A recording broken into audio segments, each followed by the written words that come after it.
Hello and welcome to episode 3 of our tips and tricks videos. We are almost halfway there, so let's get straight into it.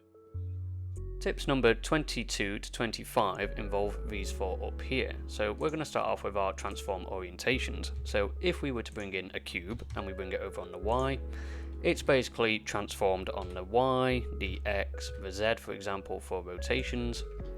And if we were to rotate it randomly at 45 say, now if we move it over to our local, what we've got now is if we rotate on the Y, it's now on our local's Y position or X position or Z position, and if we applied our rotation we'd basically be going back to global because we've now just made our new orientation there.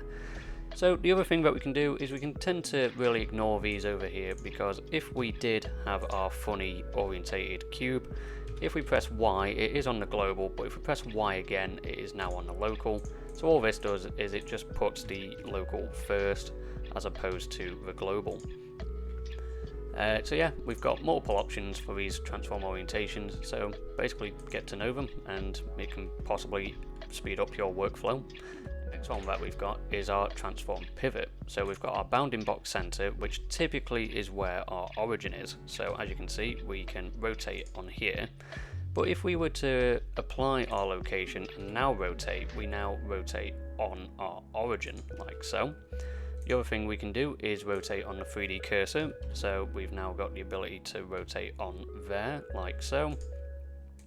And basically, yeah, we've got individual origins, so if we selected two objects and we wanted to rotate them individually as opposed to around each other, like if we did the bounding box center, we can rotate them both around each other like so. And yeah, so basically get used to these ones.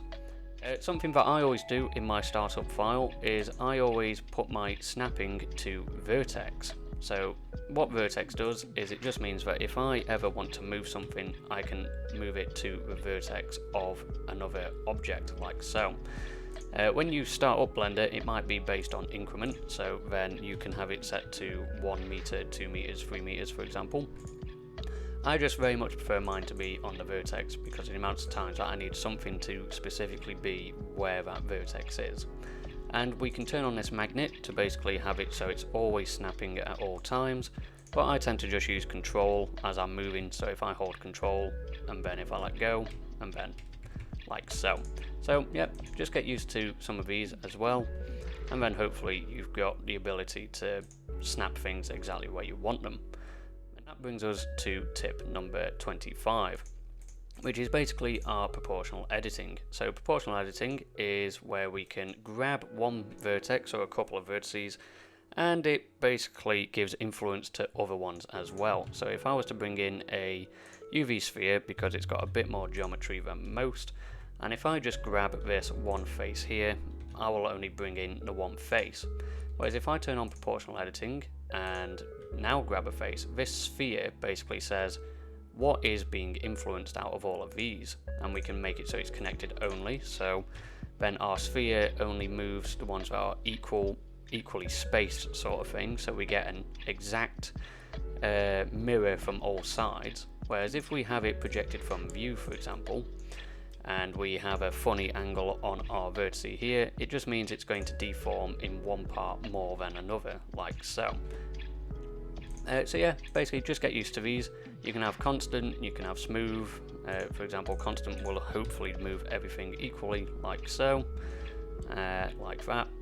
So yeah, get used to these as well, and then hopefully this will speed up your workflow instead of having to move all the different pieces at a time. For example, selecting this and then going, okay, that one, and then you have to move that one and then that one. It just becomes easier using proportional editing. So yeah, use these tools as they are very powerful. Tip number 26 is to purge unused data so you can have smaller file size, less bulk and faster navigation. So if for example we brought in a cube, brought it over, and then we decide that we want another one, and then another 2, and then another 4, and now we've got 8 cubes, and these 8 cubes, 4 of them have their own textures because they were different, we were experimenting with design, and we don't actually need these anymore, we've served their purpose. They still somewhat exist inside of Blender, So what we need to do is we need to go to File, Clean Up, Purge Unused Data, and there's our 8 meshes and our 4 materials, because otherwise they are still somewhat referenced. It's just like this cube here. So if I was to bring up our material here and come up on the shader node, if I delete the cube, nothing else has that texture in this scene, it was just that cube. So we should have 1 cube, 1 material and 1 image, the image being the UV itself. So if we delete that, as you can see, it is not there. So if we import a cube and look at our materials, no material found. So what we'll have to do is, if we just make this an image texture again, like so, and then what we can do is we can call this again our UV grid, and we can make it our UV grid like so. So if we had this UV grid on another item and then we don't want this cube anymore, we should be given the option to just remove the 1 mesh. And if you find that you want to have a bit more control over what gets deleted, because you might want to bring another material in later, you can actually go into manage, and then you can basically either protect them or basically delete them all from here, for example. So we can go purge again, and then it's 1 mesh. Tip number 27 is finding missing files. So if you had an image texture that you worked on for a while, and I'm just going to call this dice for simple sakes, and then make it blank, and basically what we're going to do is we're going to go over into our texture paint, and then we're just going to paint this into a dice. So 1, 6, 2, 5, 3 and 4. So we're going to save this amongst our tips video, and we're going to call it dice.png. And then what if we decide, hey, we've got so many textures in here, and what I'm going to do is I'm going to make a new folder, call it textures, and then I'm going to bring my dice in there. So luckily what we can see in Blender is if we bring out our node tool, if we were to refresh this, our texture now disappears, it's lost the reference. But what we can do now is we can go to File, External Data, we can report missing files so we know what is missing, so dice.png not found, and what we can do is go into External Data, find missing files, and because we know it's in this textures folder, we'll say find missing files, and we've been brought back. And that brings us into a segue for tip number 28, which is pack data into your Blender file. So just as a quick peek, we can see that this Blender file at the minute, on save should I say, is 367 kilobytes. So if, for example, we want to transport this Blender file with these images, for example, what we can do is we can go into File, External Data, and Pack Resources. We'll see that it's packed 2 files, and then if we click Save again, we'll find that our Blender file has now gone up to 26,000 kilobytes. And then we can also see that we can't really refresh this or navigate to our dice because it is packed into our Blender file. We can unpack it, of course, and remove the pack. Another thing that we can do is also go into File, External Data, and Unpack Resources this way, and then that's basically packing and unpacking, but this would bring it with us. Not now that we've unpacked it, but we can just say pack image there, and if we take the Blender file somewhere, these will come with it as well. Tip number 29 is to use the Asset Browser. The Asset Browser is a powerful tool in which we can bring in materials, meshes, lights, things that we commonly use. For example, if we've already got them pre-set up, and then we can just drag and drop them into another Blender file. So for example, if I worked with dice, I mean I don't, but say I did, and I forever want these dice in my videos because I've set them up, made the material just right, for example, just things of that nature, then what I can do, bonus tip, using M with an item selected, allows you to change the collection that that object is in, so bonus tip in this tip.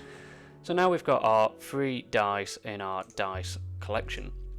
And if I go to mark this as an asset, what that means is if we go to our asset browser, we can find Blender's built-in ones, and if we go to unassigned, we'll find our dice, and it contains all 3 of them. We can also individually mark these items as an asset, like so, and even though our sphere is all the way from the world origin, it does actually drop where you select it, so it's not actually over here.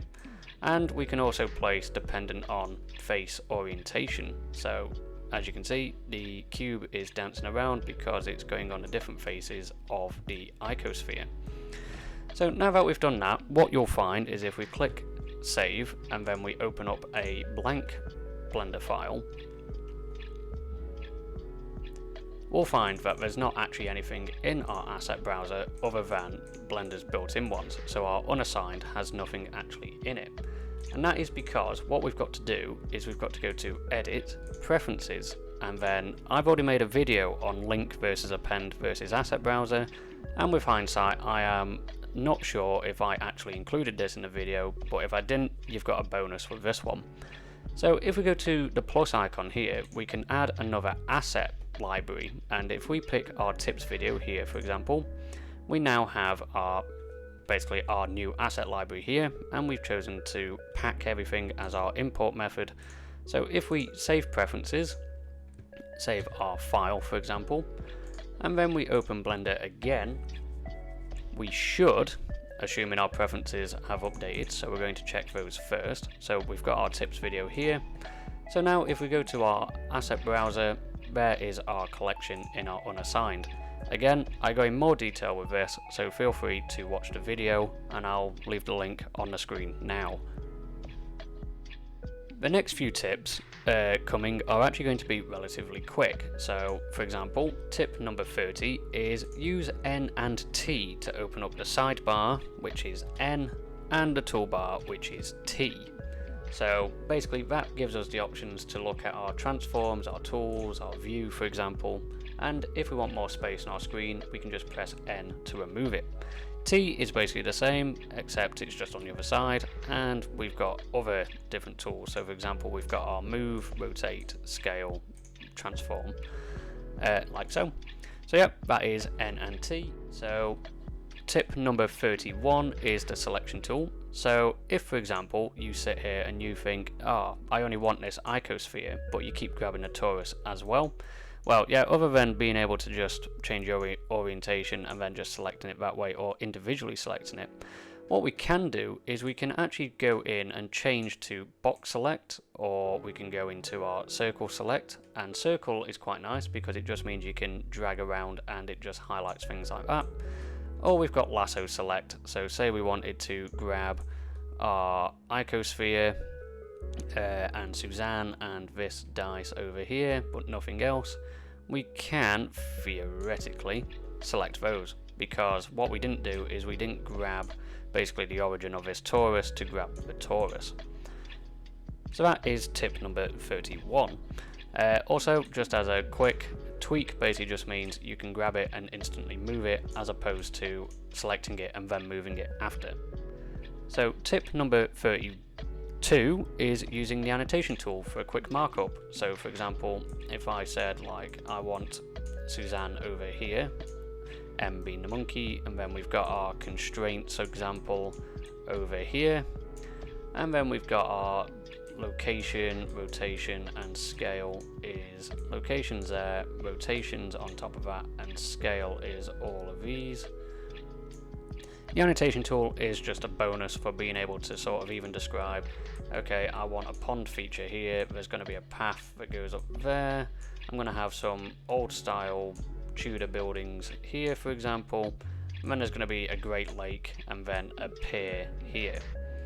So the annotation tool, granted, don't get me wrong, it is dependent on your view, but basically you can use this as a powerful asset to basically label where you want things, or if you're like me and you're doing a YouTube tutorial, you can basically just sort of go, this is a box. No, I'm sorry, I shouldn't have done that, but yeah, basically annotation tool is great, I use it quite often myself.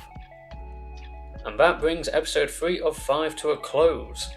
We are now over halfway through of our 50 tips and tricks in Blender. We've got 2 more episodes remaining in which we'll go over the remaining tips and tricks. So thank you for watching, and I'll see you there, or I'll see you in the next one.